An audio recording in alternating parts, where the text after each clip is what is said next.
Hello everyone, and welcome to the fourth video in my UDK section of my level design workshop. I just want to start off by apologizing for the video being a little late this week. It actually ran to the next week. I've been pretty busy lately with a commercial project I've been working on, and I don't know, I'm trying to find the right time to be able to do these videos, so I apologize if that happens again. My mic went out. This is a new mic I just got. It's the Turtle Beach X12, which is a lot better. So you might notice there's a little bit of static maybe in these videos. I'm going to try to fix that. I've been looking around. I just can't seem to because I have a Zoner audio sound card. So that's a little bit to fiddle with mics because I don't really use mics very often. So I'm gonna try to fix that. I apologize if it's it's kind of annoying for you. I tried to lower the static sound a little bit so you can hear me clearly. But hopefully you can watch this video and my voice comes out clearly when I go to actually edit this video. Anyways, this week I'm actually trying to shorten my tutorials a little bit because it takes me about 3 hours to render the video and it takes me about 6 hours to upload to YouTube.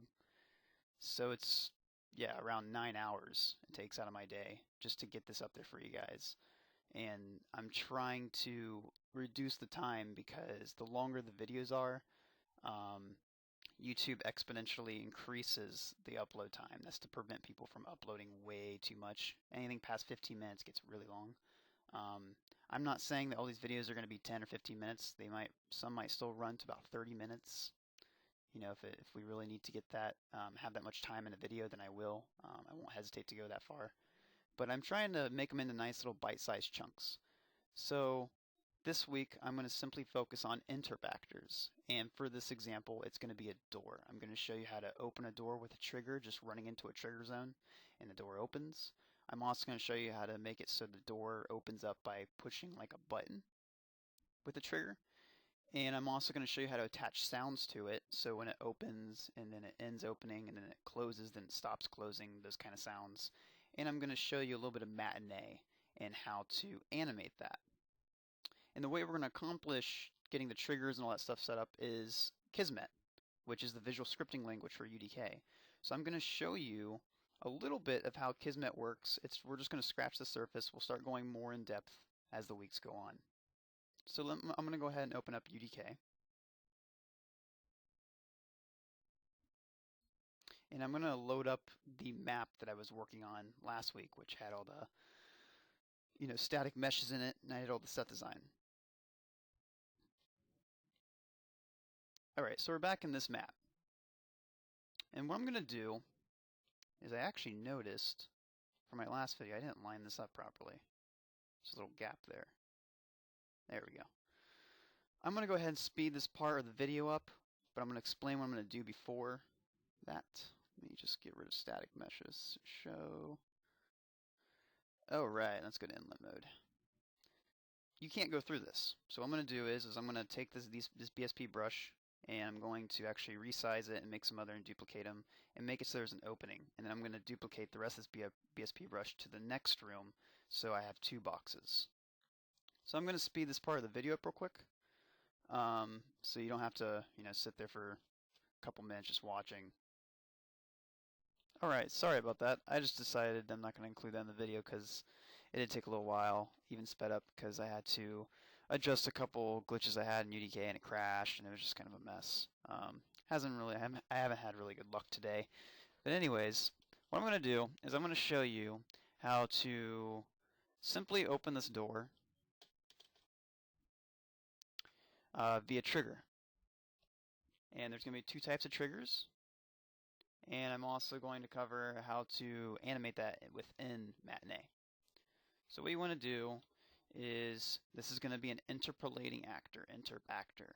So you're going to click on this door, you're going to right click, and you're going to go down to convert. You're going to see K Actor and Mover. K Actor is what rigid body is. You don't want that. Remember, that's physics. We want a mover, which is an Interp Actor. So now if you click F4, you'll see it says right here, Interp Actor 0. Alright, so this thing's ready to be animated, it's ready to be fired up. But what we got to do is we got to make a trigger to activate it. So we're going to right click on the floor, go to Add Actor, and go to Trigger. Now this is how UDK does triggers. They have this green circumference, like this radius that's, that you have to step in, and when you step in it, it activates whatever you triggered the trigger set up to do. So what we want to do is we want to go to non-uniform scaling and make it a little bigger, make it about, I don't know, about that big, maybe just, I always give it a little bit extra height just in case the player jumps, and put it just barely through the floor like that where the bottom ring isn't visible. Now you have a trigger in that area, so it's saying when you go into this radius, you are going to open this door. I usually put it in the door just a little bit so it doesn't shut on you if you're going to walk through it, because this is going to be a one trigger example. So we have that all set up. Now with this selected, the trigger selected, you want to go up here and click on this green K. When you click on it, it will outline in green. It might be black. Is that? Yeah, it's a black K, but it's outlined in green. You click on that, and it might come up or it might go down here. You can just double click or maximize it. I move to the side. I usually look at my scene a little bit and resize a couple things like these windows down here you don't really need. Alright, so this is Kismet. This is visual scripting, and this is what's used in UDK. And if you move on to UE4, you'll notice that they use something called blueprints, which is a more refined version of this. So I'm just going to jump right into it, and I'm going to start showing you why I'm doing certain things and explaining the process. So we're going to right click on this blank area and go to new event using trigger. And this time for this turn we're going to use touch. The next time we do it, it's going to be used. So we're going to do touch. So this right here is saying, okay, we're going to place this trigger right in here, and we're going to have all these little outputs you can use to activate something, and you just drag lines to a different node. By default, the player activates triggers, so you don't have to have a specific instigator. It's just us. What we want to do is we want to click on the door and go here and go to new matinee. Now that doesn't put the door as the value, but I just like to keep it selected because when I go into matinee, we can start animating it. Alright, so, I should probably cover how to select things. So you can click and drag. You can hold down Alt Control Alt, kind of like you can in the editor as well, when editing geometry, select things. You can hold down just, Alt Control is what you do to select. And then you just click to, deselect. You can also select things and click C and type in like door, and that'll label that little tiny sequence. I don't know. I do that for only complicated things. This doesn't really need that. Anyways, we're going to go into matinee. This right here is the animation. So we're going to double click on matinee. Now when you go in here, make sure this is toggled, toggle snap, because if it's not, this is going to be, nothing's going to be snapping. You want it to snap. So make sure this little magnet is selected.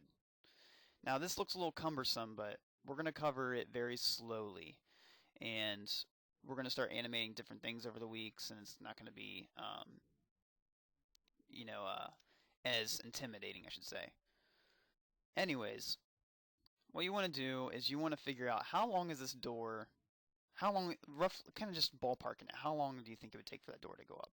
I'm thinking about 1.5 seconds. So I'm going to take this end of the animation sequence, and I'm going to drag this all the way down with snap on to 1.5. Or, yeah, right there. And I'm just going to max out the play. So these red arrows are beginning and end, and this green is within that playing. If you want to like test things, you just want to keep it all green, and you just want to have your red arrows telling you what specific interval, or length. Okay, so with this selected, we want to come over here and click on Add New Empty Group. I'm going to type in door. Then I'm going to click on the door group, and I'm going to go down to Add Movement Track. Add New Movement Track right here. Alright. Now if you go up here, you'll see there's a little red triangle. This is a keyframe if you ever did animation. What you can do is you have a little slidey bar, and right now all we have is one keyframe. You have to have another keyframe, which is the opening part. So we're going to go to the very end. So you're just going to drag this black bar, which is the play bar, all the way to the very end, and it should just stop. And then you're going to go up here and click on this little, I don't know, it's a keyframe. I really don't want to explain it. It looks like a little square with lines coming out. You click on that and it says add key, and you'll see that this red one pops up. This is saying, this is when it's closed, and all the way to here is when it's opening, and this is when it's open. So that means you want to select the last keyframe, and then you want to raise the door up. I'm going to raise it to about there. Yeah, that seems about good. And that's that. So when you actually start moving the play button, you'll see that it moves with it now. The door has raised. You can exit right out of that. It now it plugged in the value for you. But now you got to set the trigger. So when you touch it, it's going to go to play. Now click on that trigger, and you can bring this up a little more. This is your properties for that trigger. Anything specific you want. You want to go down to max trigger count, because 1 means it can only be activated once. So if you walk in that door and it shuts behind you, you're kind of screwed. You might want to keep going through that door. Or let's say you didn't go through the door and you want to go through again. You want to have it so it's at 0, because that's infinite. Now keep in mind, this is a really basic door. If we were to walk through this and go in this room and it's shut, there wouldn't be a way to get back, because we don't have a trigger on the other side, which I'm not going to cover because that's really simple. You just set up another trigger to open, and it's very simple. Just pretty much when you're not within range of it, it closes.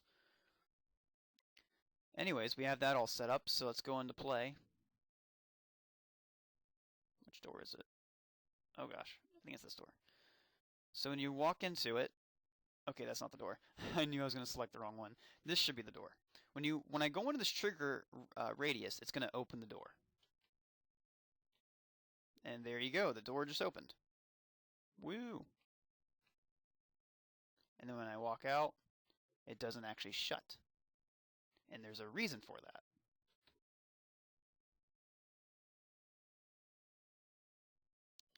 When it's untouched, you want it to reverse.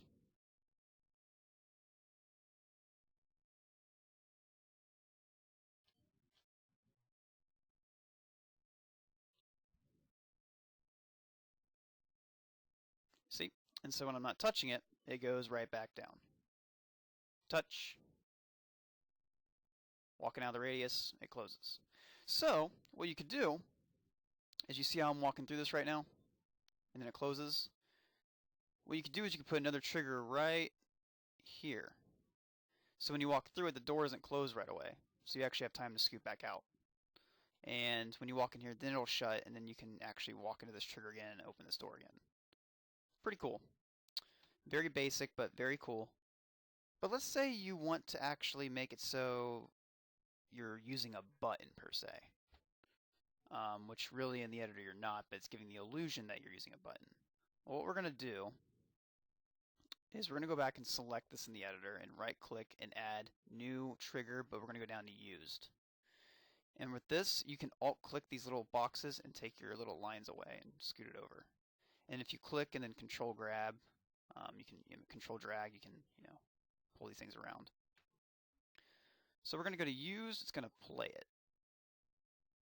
Now you're going to click on it and you're going to see all these fancy options. There's aim to interact, which is what we want. What that's saying is when you're within this radius, you have to aim at this trigger box for it to like use the button. Like that's pretty much like an invisible button you have to look at and click the action button, which is E, to activate. So that's how the buttons work. And the way you get past that is no one's actually going to see that trigger box. You're going to have to put it on something that has good affordance, like something that looks like a button or a lever, like something you could pull or use. And we're going to use, it's not really a good example, but we're going to use this little mechanism. We're going to use this little circle area, which is definitely not a button, but in this case it will be. So this right here. So what you're going to have to do for that is you're going to have to select this and drag it over kind of where that button would be. About like that. Alright? And then we're going to go to non-uniform and we're going to scale. So we're going to make it a little taller and we're going to make it a little skinnier. Maybe about like that, because you have to be within the trigger. So we're going to pull that out just a tad. Alright, so now you're like looking at this button, which people are going to think you're clicking this, but you're not. You're actually clicking this. Alright, so let's get that lined up. And keep in mind, make it big enough so the player can actually be in it when they activate it, because they have to be in it when they activate it. Alright, let's open up Kismet again. So now you have your little trigger used right here, the button thing set up. When you use this, it plays. Now, what we want to do is we want the door to shut after so much time. So you can go back and, you can fire up the button again and open the door. Which means also we have to go down to trigger count, make that 0, so it's infinite. So yeah, I just want to cover what I did. I went back down to trigger count, made that 0, so this is just saying, hey, you can do this as many times as you want. You can push this button a billion times. You can sit there all day. And it'll keep opening the door. What we're going to have to do, though, is we want a delay. That's what it's called. And it goes into it, it counts based on seconds, then it goes back, and then it reverses it. So it shuts. So we're going to right-click, we're going to go to New Action, we're going to go down to MISC, and we're going to go down to Delay. Here's the delay. So here's how we're going to walk through it. You use the button. It goes into play, does this fancy, super cool animation, and after it's done, it's completed. When it's completed, you need to start the delay. We're going to make the delay about 4 seconds. When the delay is finished, we want to reverse. In other words, shut the door. That's how you set it up. Oh, and I just realized something I did wrong. So we are going to cover this because you would probably run into the exact same thing. A lot of people do. Even professionals even run into this. That were working in UDK at the time. It's something very easy to pass up. So we're going to double click on Matinee, and we're going to select our movement track, and we're going to zoom out. Oh wait, no. Okay, never mind. Okay, well, I'll cover it anyways. I did at the beginning of the video. I'm kind of stupid sometimes, and I always double check. Sometimes you'll have this animation box will be longer, but you'll have your keyframes set up from here to here. And so what it's really doing is it's going all the way through over to here where this green little triangle set back here. So the animation's 7 seconds long, but really it's only 1.2, but you don't really see it going through the playback. So if you just make sure when you look at your Matinee that your keyframes are at the very end and beginning of these boxes. I mean, you might have complex animations that go throughout them, but make sure there's no excess space over here that's still like playback, because then it's going to take forever to like reverse the object, and it's just going to screw it up. So just make sure that you always have these red arrows and the green arrows lined up, and you have these perfect boxes, because that is a bad thing to do. I remember spending hours not knowing what the heck is going on, and I'm like, oh wait, I didn't, whoops. So yeah, try to avoid that. So we're going to go, and we're actually going to go click on the button. It's this door right here. Okay, so we're in the trigger radius right now, and we're going to click E. It just opened the door. And so in about 4 seconds, it's going to go back, and it's going to reset. Boom, there you go. And then I can click it again, stand here, and just watch. And then it shuts. But that's kind of boring. Let's say, you just want something extra. You want sound. Well, here's how you add sound. You can double click on it, or you can click F4. And it's just right here. It's really straightforward. This is what I love about how they laid this out. Is your Interp Actor. If you click on that, you can have open sound, the ambient opening, which we don't have to worry about right now. That's the looping sound, but we have the open sound. We have the sound when it is opened. So when it's opening, it goes tuk, tuk, tuk, tuk, tuk. And then when it opens, it's because the door just reached the top part. And then when it's the closing sound, it's the looping tuk, tuk, tuk, tuk, tuk. And then when it hits the floor, and it has like that cool little echo. So it's beginning, finish sound. So the way you do this is you want to open up your content browser. And like I said in many videos, if you don't have it up, just click on this right here. and you can go make sure you're clicking on UDK game and click on sound cues with nothing else selected. And type in something like open. Oh right, so here's some open sounds.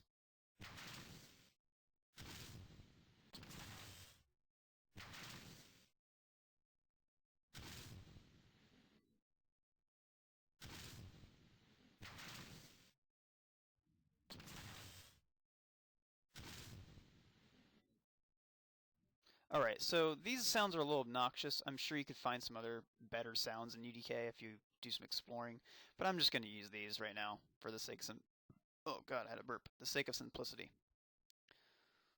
Alright, so the open sound. So when you have the sound you want, it has to be a sound cue. When you have it selected, you want to come over here and click on this green little arrow on what you want it to set it to, because that selects it from the content browser. So boom, open sound.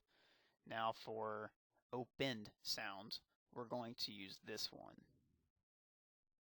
Alright? And then when it shuts again, I'm going to use the same exact sound for open. So we're going to go here and set that, and then we're going to do the shut off, which is going to be this. So now when it opens, I don't know if my microphone's going to properly record or my headset's going to record it, but I'll let you know if it worked. Alright, so I'm going to walk over here.